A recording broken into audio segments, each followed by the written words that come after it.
mondok teng kene Jasa namung sedalu. Sila kula niki dilus-lus kalih Hadratus Syekh Mbah Romli. Wis gate mondok gate ngaji muruk ae. Kajeng Mbah Yai Musaddad nggih ngoten. Wis gate ngaji muruk ae. Lho, jong. Lajeng kula peksa Gus mondok dateng Kemayan, kidule Ploso. Nggih. Mondok teng mriku nggih Yai Abdullah Munim Hadratus Syekh. Kula niki ditapa, kowe kudu nang kelas kene, nggih. Alhamdulillah setahun dunggahno ping 5. Ya penang mulih tak ira ngoten kula niku ora mangsa ngoten. Tibake gak sekolah gak ngaji niku penuwang ngoten. Nek maca kitab gak kuwatir salah wong ngajari kanjeng. Cuma sing kula enget-enget kula niki didhawuhi Rama Yai. Ngene lho ya. Biyen niku enek critane bocah mondok. Suwene 15 tahun.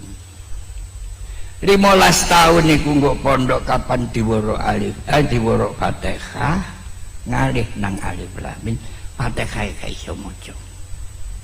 Diworo Quran sampai khatam blas gak iso maca. Iku duduk bocah bodho ya iku bocah meter.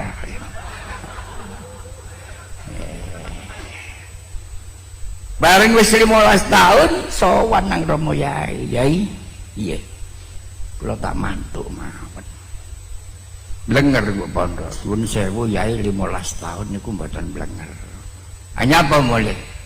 Mboten gadah kanca. Kanca kula niku cilik-cilik. Lek nyeluk kula mesti nyeluk Kang kula niki diceluk Mbah. Lah mulih nyapa le nggih nyambut damel. Nganuta karo aku nggih kula dherekaken matur nuwun. Kowe kudu neng kene tak penggawean sing istiqomah. Nggih Yai. Kowe ngerti aku lek bengi ngaji rutin nang daerah-daerah. Nggih Yai. Tumpak aku sepeda pancali.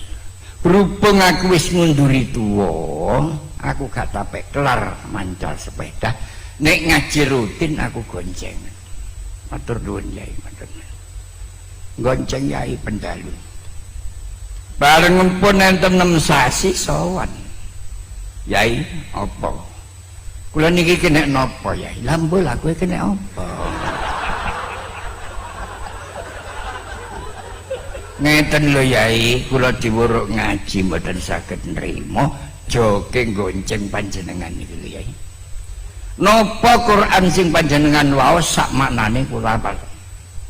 Hadis sing panjenengan waos ngasten pundi mawon sak maknane kula apal.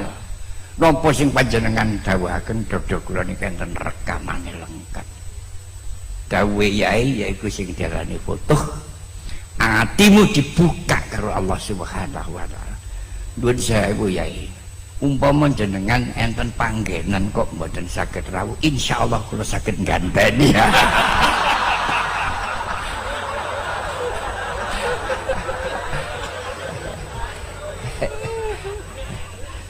Lho Yai kok ngendika ngene lho ya. Ki gambaran mawon Gus nggih. Aku kok pengen ngaji nang gone Yai Marzuki Mustamar. Damel contoh mawon. Wong kuno iku kenal karo jenengku tapi gak paham karo pawonganku. Nggih Yai. Lah engko pengen lek ngaji rono. Awakmu tak gonceng. Tes budi Yai. Lho aja tes budi. Iki awakmu tak latih pertama kali. Kowe kudu gelem. Ku pengen tak gonceng. Napa Yai? Jenengan biasa cobaan serbanan ya. Lah iya, cobaku serbanku nggonen, sarungmu klambimu sandalmu tanggo, kowe tak gonceng. Kudu nganut nggih nderek Yai. Mbasan digonceng kali Yai, dugi ngene pengajian sing dikerubung tiang sing digonceng ta sing gonceng. Sing digonceng. gak tahu dikerubung wong, gak tahu disalami wong keringet yang derumus.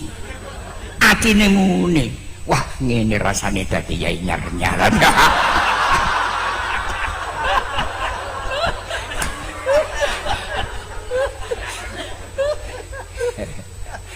Untung panitiane pinter. Leminarakaken niku dijejer kali Rama Yai. Kok kira-kira ado nyonyor.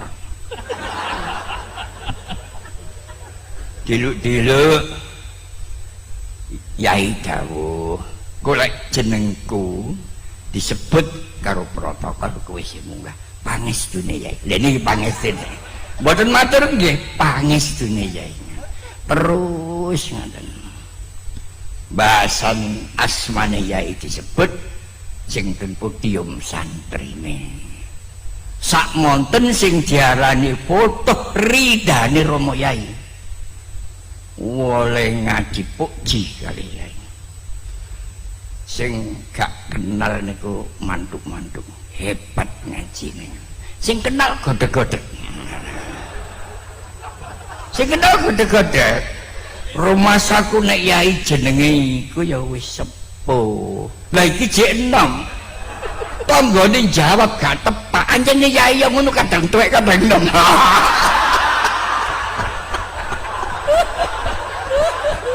Iki jago anak Yai pelucu iki.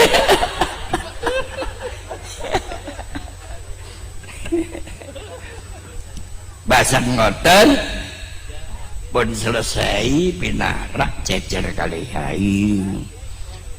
Panitia sowan kali beto lampiran. Pun sewu Gus. Niki ten kampung mriki enten Bahsul Masail kathah gangsal. Cuma Bahsul Masail niki dereng saged tuntas. Mumpung panjenengan ngaji teng mriki.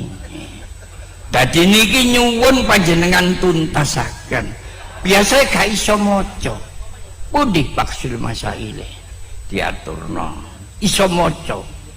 Nomor 1 atine muni. Wah, gak iso. Wong aja nek gak iso. Sampai tekan nomor 5 gak iso. Lho niki peringatan. Uang niku lek gak iso kok rumangsa gak iso. Gak bakal kepleset tur bakal dadi wong iso. Siji mbek wong iku gak iso dadak rumangsa iso. Sosok geblakmu tengah jalan ya. Enten pepasan barang siapa yang merasa puas hanya disitulah pengetahuannya akan terbatas. Iling-iling senden datang ulama niku hebat. Dibaik cerita dan sewu Mas. Bahsul Masail gangsal niki nek nurut kula niki Bahsul Masail sing gampang-gampang. Mungkin mawon nek enten sing angel kula sing jawab. Nek sing gampang-gampang niki cukup sing gonceng kula.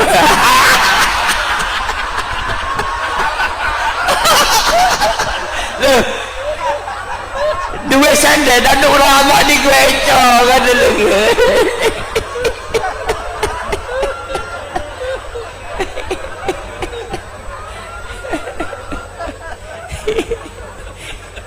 Amulane jenengan nggih senden terus kakate ngaji senden gitu. Kareng kaya ngoten matur. Nuwun sewu niki panjenengan paringi jawaban. Ya ini ngendika nggih Gus, diceluk Gus kudu mlayu.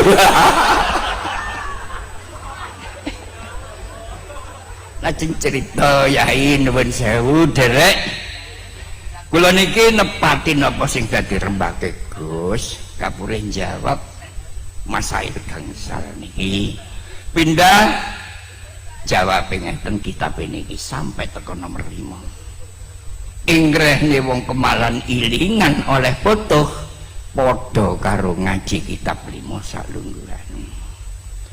Panitia niku mular. Ya Allah, sing gonceng pintere kaya ngono. Dani sing digonceng.